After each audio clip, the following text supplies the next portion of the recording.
Ladies and gentlemen, thank you and welcome to the channel. Today, I want us to discuss some very serious issues that I found in 4 videos that were recorded during the protest yesterday. These videos have showed some very desperate attempts by the government to portray the protests as having a certain agenda and not just organic. Let us first look at these 4 videos and then we will analyze them one by one. Let us start with this first one. Let's go ahead and watch it. We tulia. Wacha mbwembwe, tulia.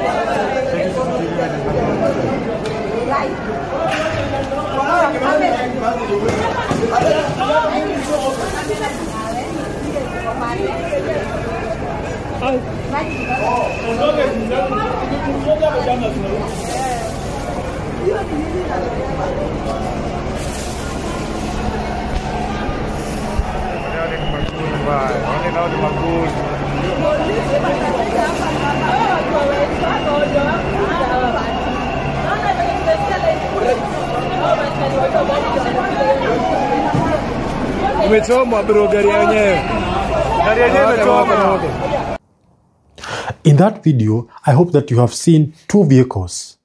And these vehicles have been discussed on Twitter that one of the owners of those vehicles is a gentleman who works at State House.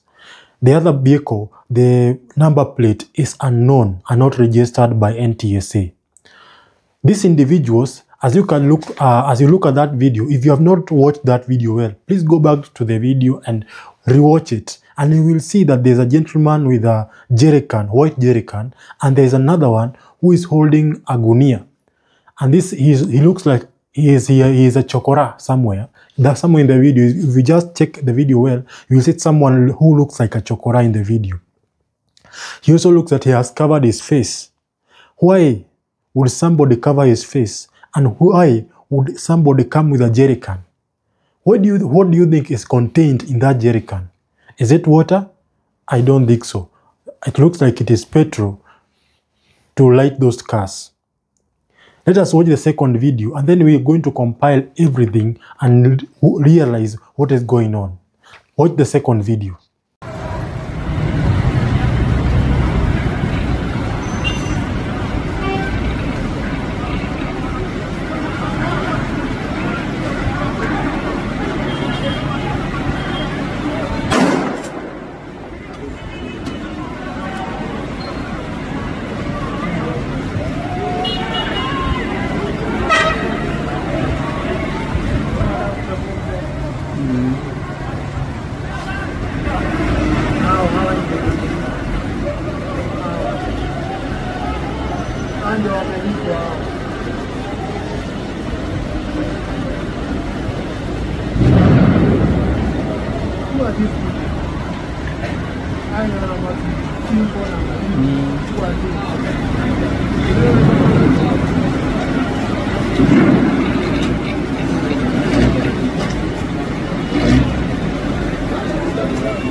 As you watch this video, what did you notice? There are people who look like they are working in coordination with the police. Like some are goons and others are police in plain clothes. I watched this video carefully and I could see these people are working together and they are being coordinated. Others are carrying some things that look nyahonyo. If you look at the video well, you will see some nyahonyo with individuals there. Are these still protesters? And what are they doing in the CBD in areas that other Gen Zs are not? Do you think these Gen Zs would have allowed such scenarios in their gathering? I don't think so. But before we discuss this, let us go ahead and the next video. Let us look at the next video.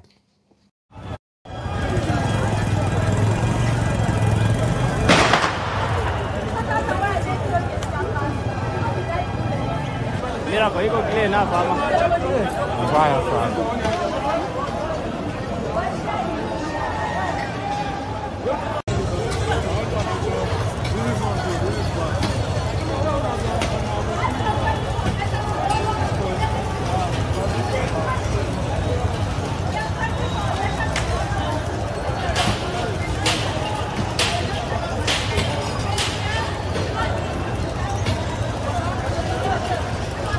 this video, you can see some goons trying to break into KCB Bank.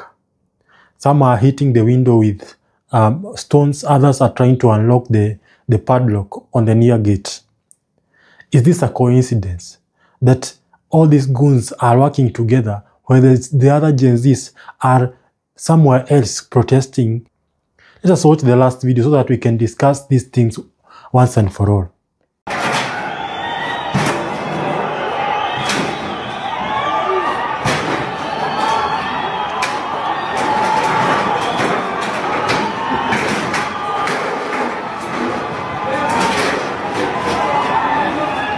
In the last video, we can see some other goon, somebody, a gentleman without a shirt, trying to destroy the dustbins. Are you telling me that this is not a state-sponsored goon? Somebody just came to the protest to come and destroy the dustbins on the streets of Nairobi. Are you telling me that these people are the same people who are protesting? These are very serious issues that we have observed. And I don't know why any government would want to do such things. But I have gathered some information regarding who are these goons. Why are they here? And the first thing that comes to mind is that yesterday, the day before yesterday, I watched a video on Mutembei TV, and I could see Gaucho warning people that they should not come to protest because they will find them there. This indicated that Gaucho was about to come with some goons who will distract the ongoing protests within the CBD. And he did not disappoint. Today, we could see some goons, or yesterday, before the protest started, the goons started moving to the CBD using motorbikes. And it looked that they were hired because they came from somewhere far from Nairobi.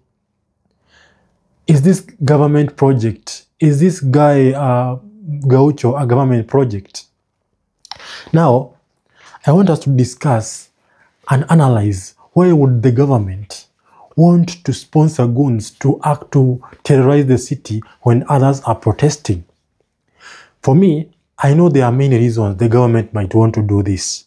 I know there are many. And you guys might want to add some others in the comment section.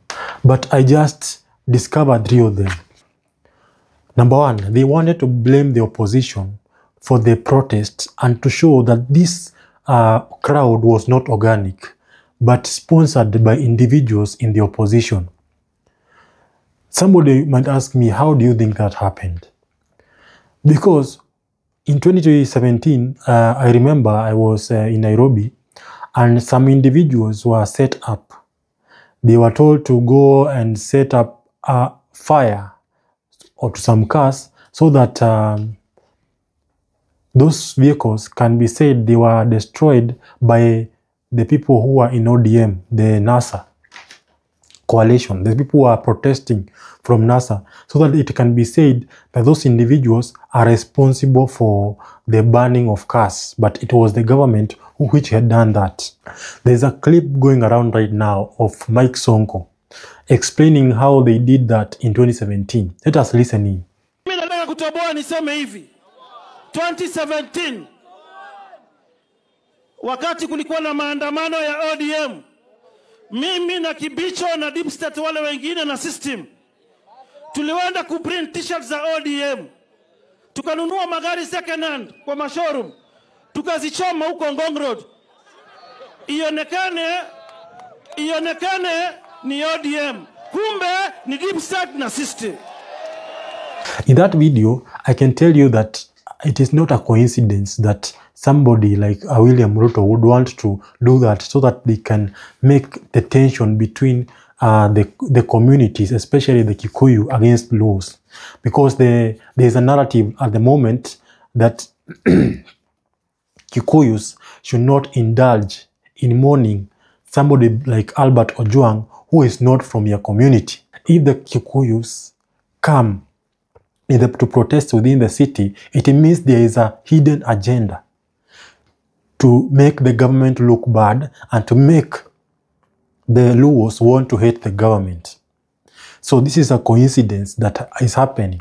And if you can look, since the time of the Madaraka Day until today, there is a growing tension If you go to Twitter, if you go to TikTok, people are talking about the tension between the Luos and the Kikuyus, and people are trying to force a fight between these two communities.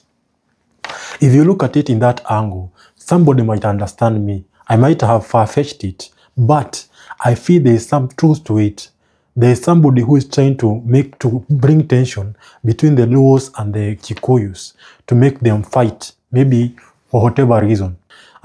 The second reason why the government might have wanted to bring chaos into this protest is to show that the protests were not peaceful.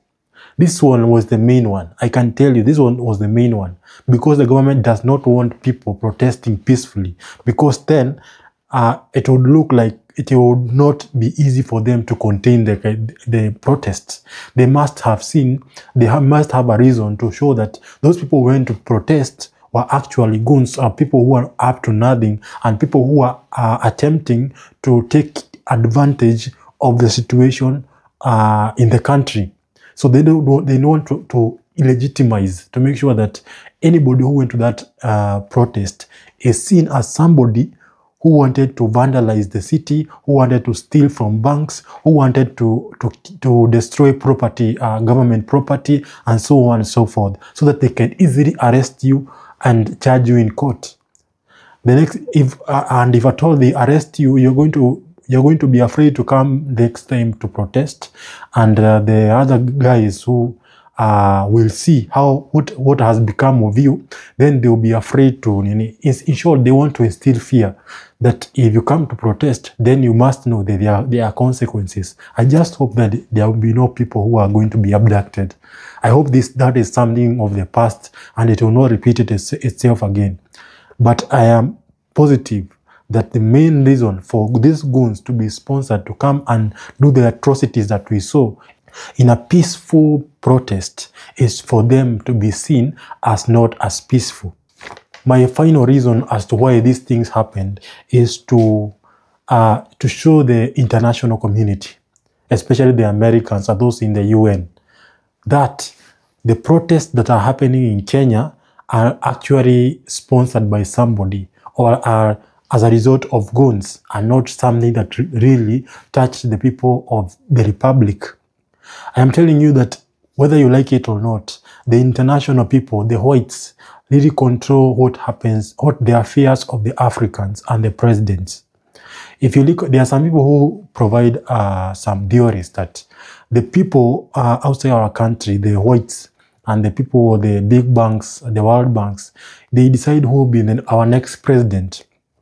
And people say that William Ruto was handpicked against Raila Odinga in 2022, and that is why he won. So pleasing the international people is very important. Now, the international people are not happy with Ruto because of what is happening. So it is not a good picture internationally.